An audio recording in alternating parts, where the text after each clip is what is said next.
AShinyObject.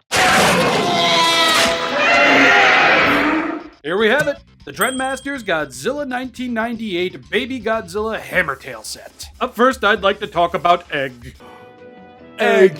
Yes, ol' egg over here might be an accessory and a gimmick at heart, but that does not mean it doesn't sport some truly lovely looking paint and detail applications. I mean, technically the detail is kind of just pre-applied, you just need to paint it, but still, look at all this! I was always just such a huge fan of the little bits of egg color peeking out through the, cervical mucus. Whatever we're going to go with this, hot glue looking finish membrane encasing all the eggs. And just the overall variation in the paint and how much of it is really being used. Sure, this looks like a highly dangerous tumor encasing an egg, but I mean, I don't know. Yellow, bone whites, black, orange, reds, browns. It's like somebody ate their Pizza Hut pizza a little too quick and then barfed before they can get up the stairs, Colin.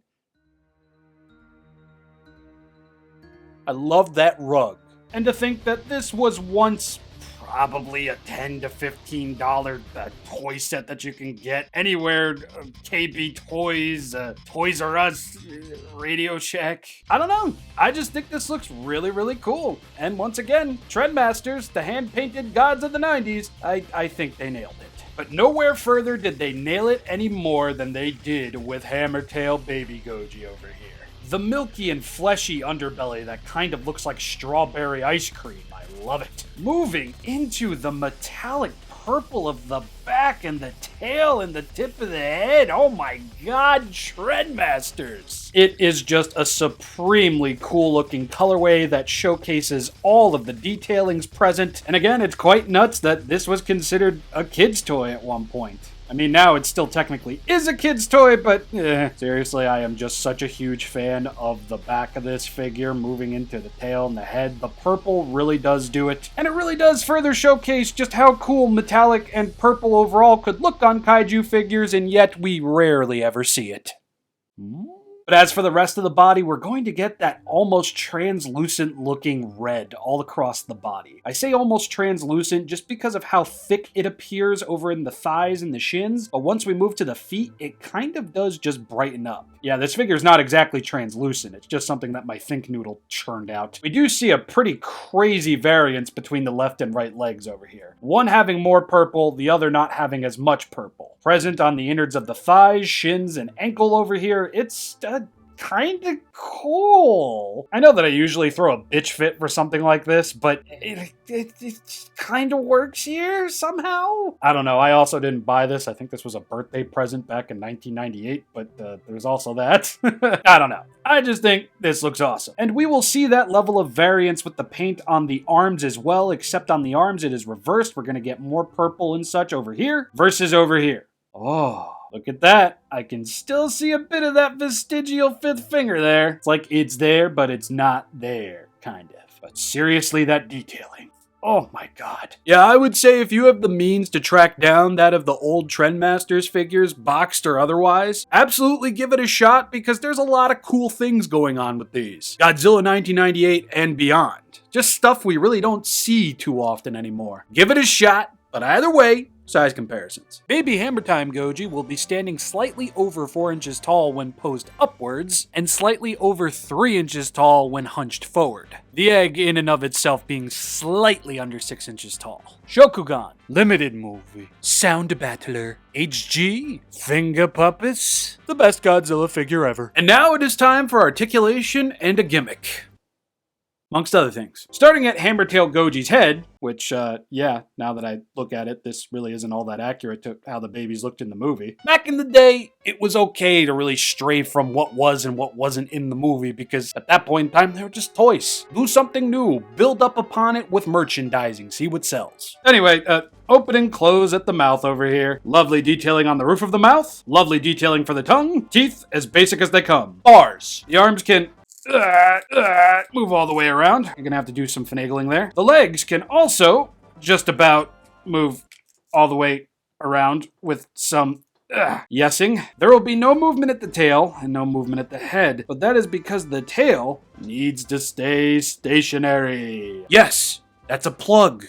in its tail. Hammertime Goji is absolutely serviceable for what it is, and now let's get into that gimmick. Spin egg right round, baby, right round. Button. And when you give that button a little bit of pressure, this guy, in theory, would just leap. Oh yeah, out of the egg. I forgot you were in there. Sorry, buddy. On the floor of the egg, we'll see some varied paints and details, but for the rest of the egg, it's going to remain mostly unpainted, just with a lot of detailing. We can see the plug at the back of the egg that's going to plug into Hammertail Goji's tail. We can see an obvious place for the figure to stand in, and the part that essentially just erupts off of the egg, it's pretty much the same. So, hey, look at this, a prototype. And as you can see with the prototype, really nothing does differ. And with that being said, nothing between this figure's other variants really differs outside of paint. That and the naming conventions, I mean, just listen to some of these names. Spike Jaw, Hammertail, and Monster Claw. They've got cool colorways, what else do you want me to say? Save for the obviously unpaintedness of that of the prototype, the only thing that is going to differ between the two figures is going to be the arms and hands. I know I've discussed this in length before, but hey yo, look at that. Prototype, fifth finger. Final product, less obvious fifth finger. Originally I thought they just lanced it off, but the closer you look at those hands, you can still see the vestigialness. Which just confirms in some way, shape, or form that the baby Godzillas hatching out of the eggs were obviously made very early on in Trendmasters' production run for the 98 film. Because a lot of the prototypes for Godzilla 1998 that started the line off did feature a fifth finger and did get Trendmasters in a little bit of steam. Hot air, as they say. But as we can see with the final product, it was mostly corrected. So basically, you look at this thingy, you look at that peg, you gotta line those two things up and give it a push. And it's not working. Line them up together until you get a click. Readjust the figure in its extremities from what I can remember. And basically, you just press the button and wow, it leaps from the egg. I just always, for the life of me, remember having a hard time getting this guy, like, enclosed into the egg and having him successfully leap from it. Yeah, the prototype is a little bit more malleable in the leg region for me to do this, so... Okay, let's see.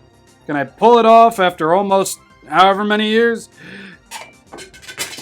Alright, it's not exactly what I wanted, but it does work. I love these little guys, I love the gimmick even though I always had trouble with it, and I really don't have anything negative to say. Plus it was nice to get a closer look at one of the prototypes without having to look back to one of my older videos.